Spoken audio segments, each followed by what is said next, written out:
সাকিব খানের সাথে পরিমনি ব্রেকআপ করল। পরিমনি বলল সাকিব বেকার, তাই তার কাছে তার বাবা বিয়ে দিবে না।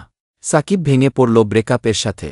সে বাড়িতে ফিরলে তার বাবা তাকে বললেন, দেখিয়ে দে তোর ভাগ্য কাজ করে। সাকিব বেরিয়ে পড়ল ভাগ্য অনুসন্ধানে।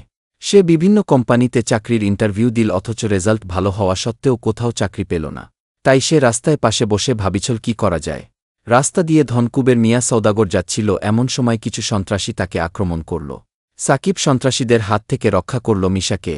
মিশা তাকে তার দেহরক্ষী হিসেবে নিযোগ দিতে চাইলেন। সাকিব উপায় না পেয়ে রাজি হলেন।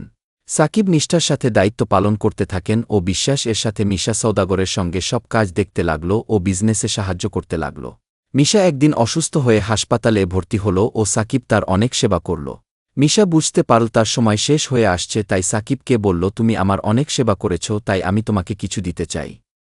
সাকিব বলল তার কিছুই লাগবে না, কিন্তু উকিল ডেকে তিনি কোটি টাকার সম্পত্তি লিখে দিলেন।